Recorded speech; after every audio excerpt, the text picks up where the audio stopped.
They left Harrenhal at first light, the faint sun streaking the eastern sky with pale oranges and pinks, while the great ruins towers rose black and silent behind them. Ned Stark led the way, his jaw set, eyes distant. Beside him rode Jon Snow, whose thoughts whirled with images of Edric Dane's grave face and the looming threat that more people might learn of his Targaryen blood. Arya dozed in her saddle at times, having stayed up too late the night before, determined to see every corner of Harrenhal that she could. Their column, a modest escort of Stark men and sworn swords, crossed the moat around the castle's outer walls, then joined the main road running alongside the God's Eye. The morning air was mild, and wispy clouds glowed overhead. Yet a sense of unease plagued Jon, like distant thunder rumbling too low for anyone else to hear. By mid-morning, they had put many leagues between themselves and Harrenhal. Thick stands of oak and elm lined the road on either side, their leaves gilded by early autumn. Jon found himself scanning the tree lines for signs of watchers or riders, a reflex born of his deepening wariness since coming south. Several times he spotted movement, deer or small game darting away, but nothing suggested a hidden threat. Ned kept a steady pace, occasionally halting to water the horses at small streams. He spoke little. When Arya grumbled about how tired she was, he reminded her gently that one could not ride into a tourney and vanish for late-night jaunts without paying the price in weariness. She gave him a sheepish scowl. Jon sensed that Ned's mind was half on Harrenhal and half on King's Landing, and perhaps also wandering to the Tower of Joy, Arthur Dane, and all that had been triggered by their brief talk with Edric. By noon, they reached a bustling inn near a ford in the Trident. Wagons crowded the yard, and the smell of hot stew drifted from the open windows. Farmers, merchants, and a few hedge knights milled about, seeing to horses or hefting crates from carts. Ned decided they would pause for a brief meal before pressing on. Inside the inn, the air was thick with pipe smoke, and the rushes on the floor had seen better days. Yet the tavern keeper, recognizing Ned Stark, swiftly cleared a long table near the hearth and had a serving girl bring bowls of venison stew and loaves of crusty bread. Arya dug in eagerly, moaning at how good it tasted. Jon, seated beside her, ate more slowly, eyes flicking around the room. Several men in travel-worn cloaks huddled in one corner, whispering. A pair of hedge knights, half-armored, chatted near the fireplace about the tourney at Harrenhal. Snippets of conversation drifted. Heard that pup of the north made a decent showing. Aye, but the Dane boy lost out, so much for the sword of the morning's legacy. They say the king's coffers are empty. Targaryens, Dothraki, dragons across the sea. Jon's pulse spiked at the mention of Targaryens, but the speaker trailed off before he could make out details. Nothing new. Everyone in the realm gossiped about the exiled Targaryens, Viserys and Daenerys. No one here suspected that another Targaryen rode among them. He forced himself to focus on the stew. It was rich and hearty, warming him more than he expected. Across the table, Ned sopped up broth with a chunk of bread, managing a small smile at Arya's enthusiasm. For a moment, it felt almost normal, a father and his children on the road. That peace lasted only until the door banged open, letting in a gust of wind and 4 men in dusty leathers bearing the sigil of House Bracken. The newcomers were armed, scowling from their journey. Their leader, a stout man with a red beard, scanned the room, spotted Ned, and paused. Bracken and Stark were not enemies, at least not like Bracken and Blackwood, but the men approached warily. "Lord Stark," said the red-bearded man, offering a rough bow. "Didn't expect to see you here." Ned dabbed his mouth with a napkin, then stood politely. "Sir, my men and I are on our way back to the capital." The Bracken man glanced at Arya and Jon, then back at Ned. "We've just come from Harrenhal ourselves. This accursed place, no doubt. My Lord Father says that place is best left to ghosts." Ned gave a nod. It's a sight steeped in sorrow, but it served well enough for the tourney. The conversation was tense but mercifully brief. The Bracken men found their own table, and Ned retook his seat with a sigh. "We'll finish our meal and ride on. I prefer fewer eyes on us." True to his word, Ned had them back on the road within the hour. Afternoon sunlight slanted through the canopy of leaves, casting dappled shadows. Arya trotted ahead to ride with some of the Stark guards, presumably to beg for stories of battles or the free cities. Jon stayed near Ned. The Lord's features were weighed down with worry. "Is it the king?" Jon asked quietly. "Or Baelish?" Ned glanced at him. "Both. More than that, actually. Everything feels precarious. Robert is uneasy. The Lannisters are circling like wolves. No offense to our sigil. And the realm's finances are in shambles. Add to that the rumors of Targaryen heirs in Essos. And if your secret surfaces, the flames could spread." His voice dropped lower so no nearby rider could overhear. "I'm sorry to put so many burdens on you, Jon. I'd hoped to protect you from this, but it seems the old gods have other plans." Jon's chest tightened. He dipped his head. "I understand, Father. We'll manage." Ned pressed his lips together, managing a faint nod. "Yes, we must." They rode until the sun kissed the horizon, stopping at a smaller, quieter inn for the night. In the morning, they continued south along the King's Road, entering more populated regions. Wagons rumbled by, peasants trudged with goods to market. Towns began cropping up with greater frequency. Jon noted that each mile nearer to King's Landing seemed to bring more eyes, more potential for rumor. He kept his hood up often, avoiding conversation with strangers. Arya complained about the monotony, but Ned brushed her off, urging her to remain cautious. At last, near sunset on the 5th day, the walls of King's Landing came into view, a haze of smoke and the faint tang of sewage drifting on the breeze. Arya wrinkled her nose, but Jon had grown used to the city's stench in the months before they'd left for Harrenhal. Still, it felt oppressive after the open roads. They passed through the massive gates. Gold cloaks examined Ned's sigil, then waved them in. At once, they were swallowed by the city's chaos. Shouting vendors, jostling crowds, urchins darting under horses. The party kept together, forging a path through winding streets until the Red Keep's red walls loomed ahead. Entering the castle courtyard, they dismounted in a swirl of stable hands and onlookers. A royal steward approached at once, bowing. "Lord Stark, welcome home. The king expects you at council come the morrow. He also wishes to see your—" The steward's eyes flicked to Jon. "Your son, if convenient." Jon's stomach nodded at once. Ned stiffened. "Very well," he said, "but we've been on the road for days. We require rest." "Of course, my lord. Shall I have attendants ready a bath and a meal in your chambers?" Ned nodded gratefully. "Yes, do so." Arya hopped off her horse, grimacing at the pins and needles in her legs. "I'll see to it that my things are brought up," she said, waving aside a stable boy who tried to help her dismount. Jon hid a smirk, appreciating her independent streak even here in the heart of Southern power. They made their way inside, Ned pausing every few paces to exchange brief greetings with acquaintances from the court. Jon braced himself for the swirl of rumors to resume. As they passed through a corridor near the throne room, a richly dressed courtier muttered something to his companion about the northern bastard returning. Jon overheard but kept his eyes forward. Now more than ever, he must remain calm. They reached the private apartments reserved for the hand of the king.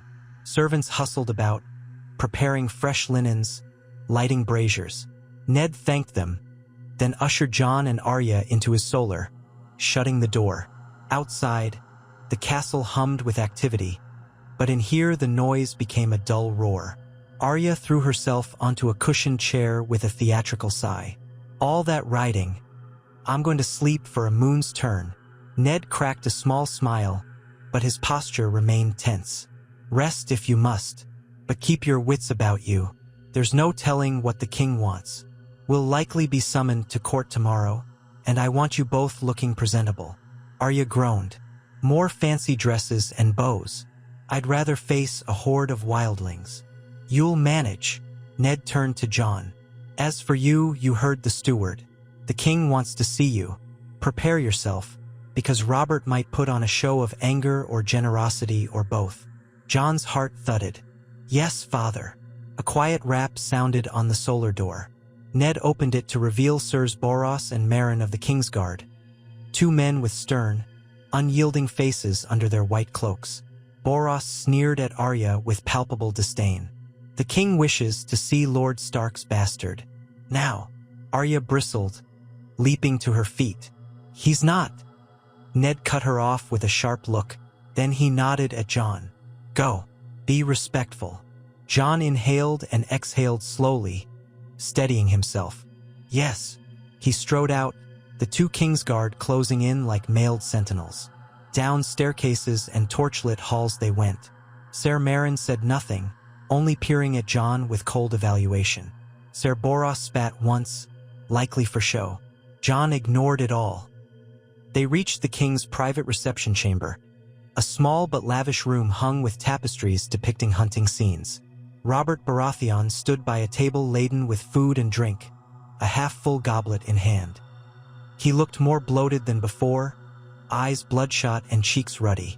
Near him stood Queen Cersei, impeccably composed in emerald silks. She turned to watch Jon enter, eyes sharp as daggers. "Ah, there he is." Robert's booming voice filled the room. "My favorite traveling bastard." He barked a laugh that carried little mirth. Jon bowed, forcing the tension from his shoulders. "Your Grace." Robert waved the goblet. "So, how was Harrenhal? Did you see anything of note? Did the old ruin devour your soul?" Jon risked a polite smile. "It was grand and unsettling, Your Grace." The tourney was lively, though overshadowed by the castle's dark history. Cersei's lips curved ever so slightly. Dark history, indeed. Rhaegar Targaryen was quite fond of Harrenhal, was he not? She let that hang in the air. Jon's heart lurched. Robert scowled, taking a long drink. Bollocks to Rhaegar. He was a fool, gods rest him. Let him stay dead. "Yes," Jon said softly, schooling his expression. Robert set his goblet down with a clunk. "You did well not to get into trouble. Word reached me that your father left the tourney early. Some nonsense with Baelish, no doubt. That meddling rat." He rubbed his temple. "I'm told your father's returned just in time to help me figure out new ways to pay off these blasted debts. And as for you, stay out of trouble, boy.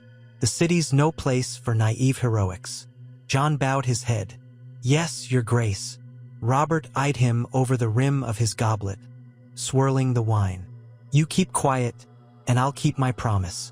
No harm will come to you so long as you remain loyal. Are we understood?" Jon forced himself to meet Robert's gaze.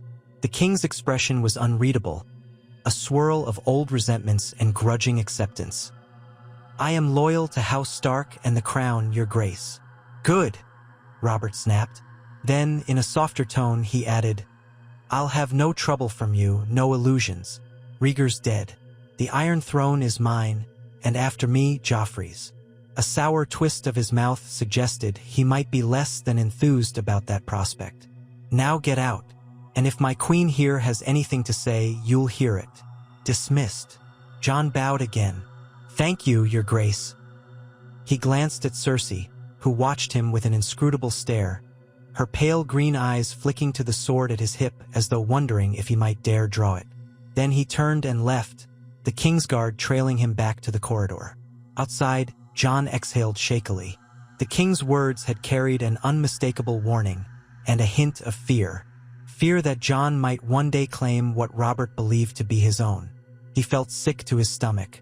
Another audience without bloodshed was a victory, but the tension only tightened the noose around Jon's secret. He returned to Ned's solar, where Arya paced like a caged cat. Ned stood by the window, back stiff.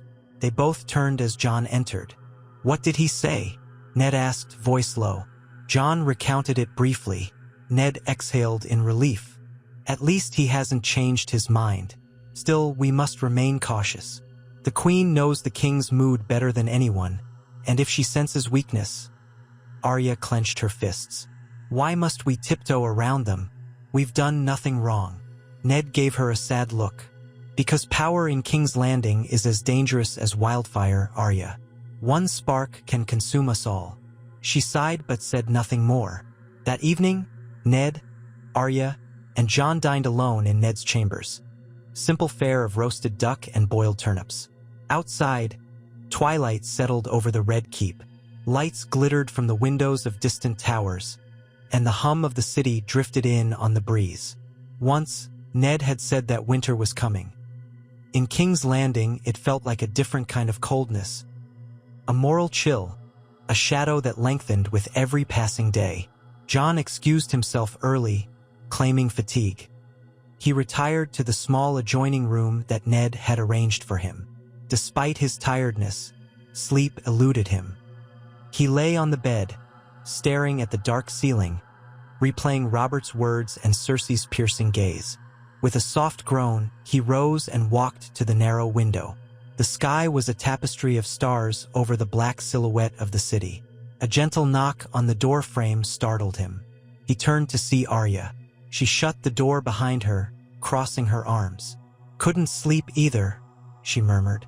"Thought I'd see if you wanted to spar, or maybe just talk." Jon managed a small smile. "You're as restless as ever. Sparring at this hour would draw the guards' attention." Arya scoffed, but she didn't insist. She patted closer. "Are you all right?" Robert was always boisterous, but this seems different. Jon rubbed his neck. "He threatened me again, politely in his own fashion. I understand his fears. He thinks I might have some claim that I'd try to press. But I want no part of that." Arya's gray eyes narrowed. "Could you claim it if you wanted?" He frowned. "I suppose, in some hypothetical world, if the realm recognized Rhaegar's secret marriage and my legitimacy. But that's not what I want." Arya searched his face. "And if others want it for you? If someone tries to push you onto that throne?" Jon shivered at the thought. "Then I'll refuse." She placed a comforting hand on his arm. "Good." They shared a tense silence, siblings in all but blood, each too young to shoulder such weight. After a moment, Arya let out a quiet sigh. "Sometimes I wish we could just run back to Winterfell. Forget all these courtiers and secrets."